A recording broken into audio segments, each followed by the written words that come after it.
Hey guys, welcome back to the channel. My name is Dana and I spent a lot of time in the outdoors and I figured I'd share my setup for car camping.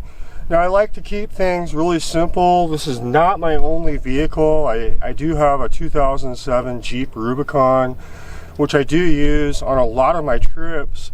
But with gas the way it is, sometimes it's expensive to travel, and so I've opted for using my family wagon. This is a Volvo V50, very similar in size to what you'd find in a Subaru Outback. I'm able to fold the back seats forward, and that gives me just enough space to be able to lay out a pad.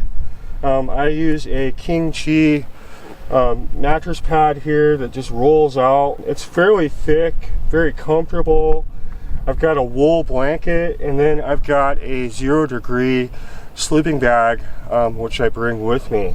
The majority of the time, you know, this wool blanket is warm enough for myself and my dog Marley. Now I normally like sleeping with my head against the back window here, and the reason for that is it's just easier for me to get in and out of the vehicle through the driver's side rear door. I spend a lot of time in this car. I camp for part of my job as a photographer and as a videographer. Over here I use a milk crate, and this has a lot of my gear in it. I've got a power bank that I bring with me, and I also use a solar panel, which I'm able to use to charge that power bank, which I use to charge my camera gear, my phone, and run my 12-volt refrigerator. I've been using the Iceco Go 20 for a couple years now. It's worked well. I run it off my 600-watt power bank, and I've had no issues. You know, obviously I do need to recharge that power bank, which I can do while I'm driving, or I can do when I'm out at camp and I want to plug into my solar panel. Having a cooler like this is really convenient because I don't have to deal with buying ice, which for me in the past was kind of an issue. But one tip for you guys, if you are going to use a traditional style cooler with ice, what I had found was to put a little bit of dry ice in the bottom and then cover it with some regular ice, and I found that that would keep my stuff cool for up to a week. And so that's just a little tip for you guys that had helped me in the past. You don't need one of these because they do get pricey. I think this was roughly right around $400, which is pretty much on the lower end of what 12-volt coolers cost. One thing that I always bring with me, either in my car or my Jeep, is a jump starter. This is essentially a little power bank that has jumper cables in it. So in the event that I do have a dead battery, which has happened to me out in the field, it's nice to have something that you can get your car started, or you can even help somebody else out if you need to. But I'd say at the very least you're going to want jumper cables. But a lot of the places that I go, the chances of running into somebody that can jump your vehicle is slim to none. And so for me, you know, having something like this seemed like a better option. I've got the All Powers R600 set up here in front of my car with a 120-watt panel.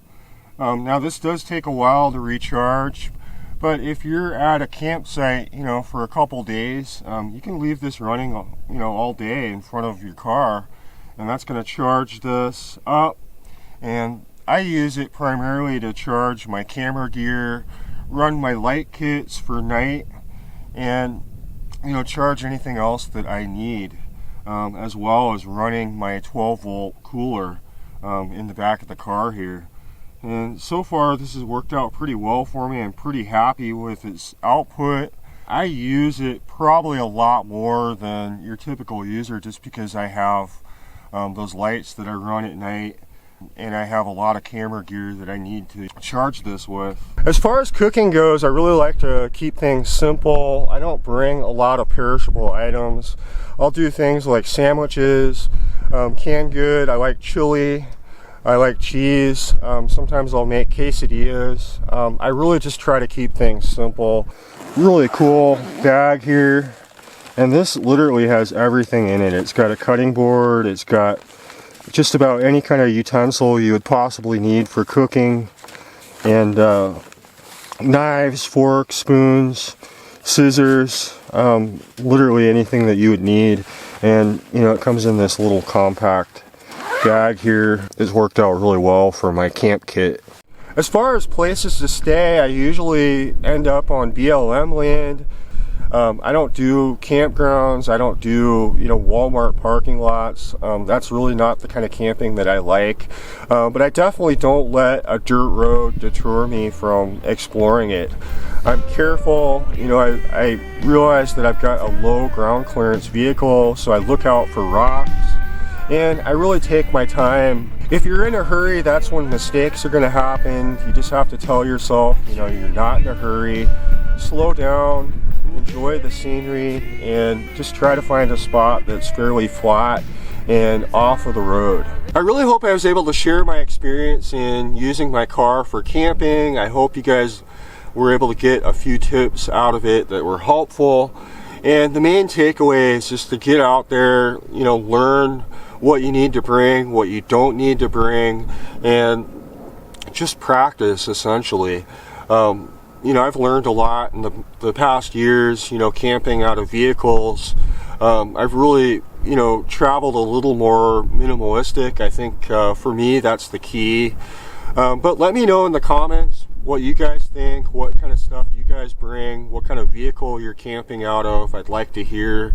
And if you guys enjoy this, you know, give us a thumbs up. I've got a lot of other videos planned, and I have a lot of videos that show us camping in this car as well as my Jeep.